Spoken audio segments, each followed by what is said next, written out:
Money can't buy happiness. Alex heard this at a party from a man in a very expensive suit. Money can't buy happiness, the man said, swirling his drink. Alex nodded, but inside he thought, that's easy to say when you have it.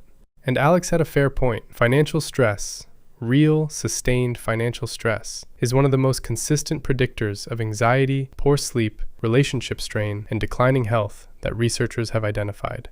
When Alex can't cover a bill, skips the doctor because of cost, or says no to things that matter to him, that's not a neutral experience, it's a measurable one.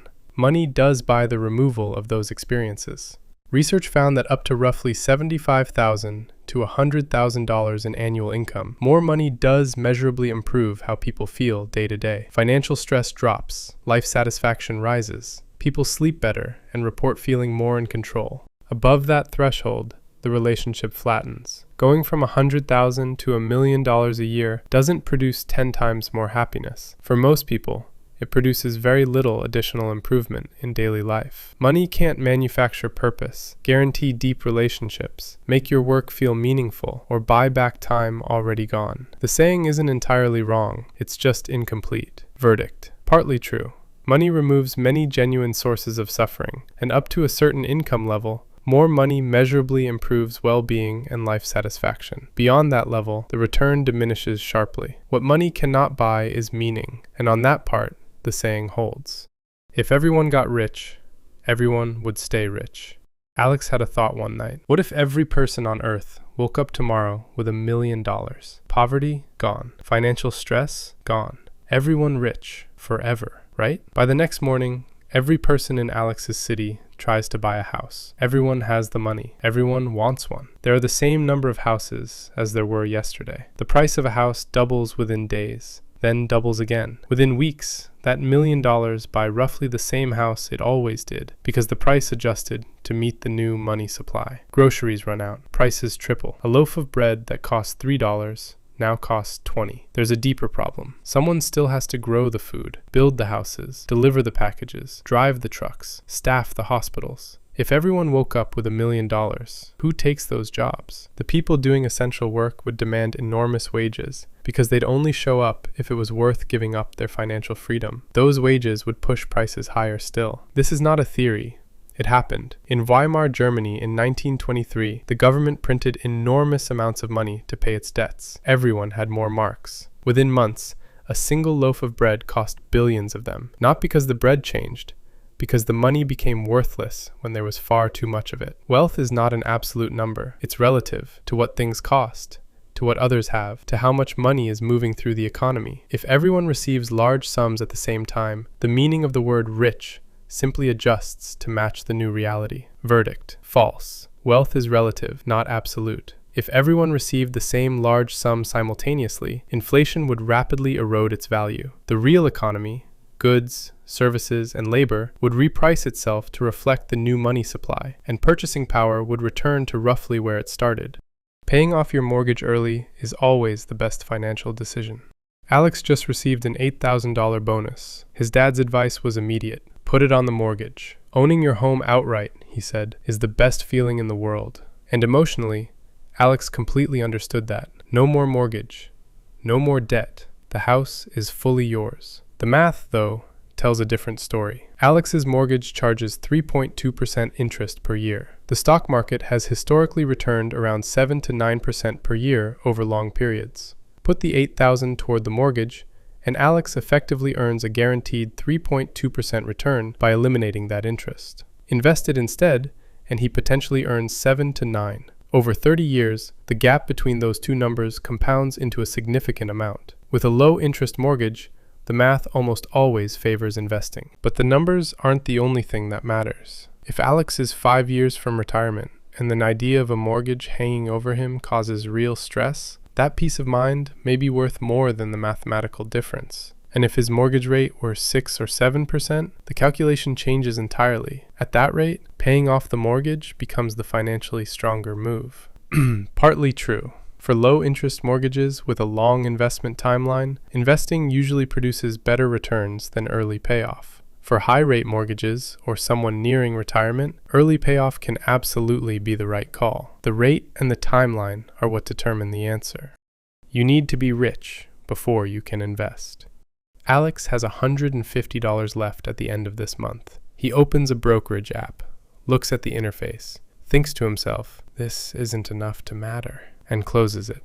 He's been doing this for 3 years. In his mind, investing is for people who already have real money, not $150. Most major platforms today allow investments starting at $1. Index funds, which hold hundreds of companies at once, can be bought in small fractions. The access that once required thousands of dollars is now open to anyone with a few dollars and a phone. Alex invests $100 a month, starting at $25, at a 7% average annual return. By 65, he has around $260,000. Alex waits until 35 to start the exact same investment, and ends up with around $120,000. Same monthly amount, same return. 10 years later, half the result. Verdict: false. You don't need to be rich to invest. You need to start. The cost of waiting is significantly higher than the cost of starting with whatever you have. Winning the lottery solves your money problems forever. Every Friday, Alex buys a lottery ticket. He knows the odds are terrible. He buys it anyway, because for 24 hours, he gets to imagine what $10 million would feel like. New apartment, travel, never worrying about a bill again. Some people actually win, and what comes next is almost never what they imagined. Studies tracking lottery winners found that a significant percentage are bankrupt within 5 years of their win, not from obvious recklessness or spectacular mistakes, but because the money arrived without the knowledge, habits, and systems needed to keep it. A $10 million jackpot taken as a lump sum can become around $5 million after taxes. Then family members appear, old friends resurface. Everyone has a business idea, an emergency, a need. Saying no feels almost impossible when you're known as the person with millions. The lifestyle expands to match the money, fast. A bigger house brings bigger maintenance costs. The spending becomes the new floor, and the money leaves faster than almost anyone expects. The lottery doesn't give people financial security. It gives them a large sum of money, without any of the financial knowledge or behavior needed to protect it. Verdict: false. Money without financial literacy doesn't solve money problems. It tends to amplify them. The habits and knowledge gaps that existed before the money arrived still exist after it. Cash is always safer than keeping money in a bank.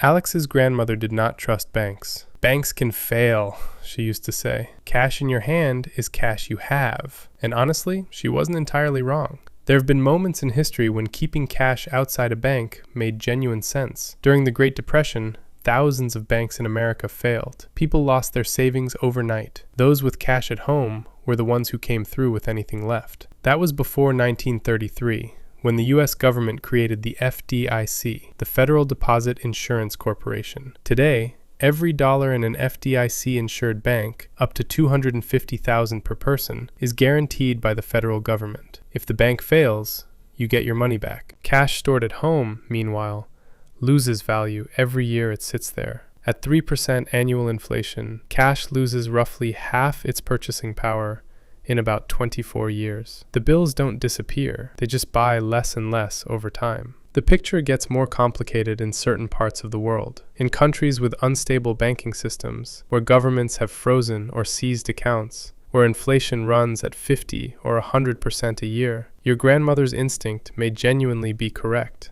In those situations, holding physical cash in a stable foreign currency can be the safer choice. Verdict: partly true. In countries with stable, insured banking systems, the bank is safer, and your money holds its value instead of shrinking. In countries with political or economic instability, caution about banks can be entirely reasonable. Carrying a credit card balance improves your credit score.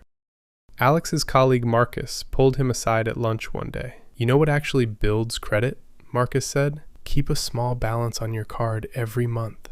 Don't pay it all off. It shows the bank you're actively using it." Alex hadn't heard this before, but Marcus seemed confident, so Alex tried it. For the next year, Alex deliberately left $150 on his card every month, paying interest on it every billing cycle, specifically to help his credit score. A year later, his score had barely moved. He had paid nearly $300 in interest charges for absolutely nothing. Credit scores are built on 5 factors. Payment history matters most.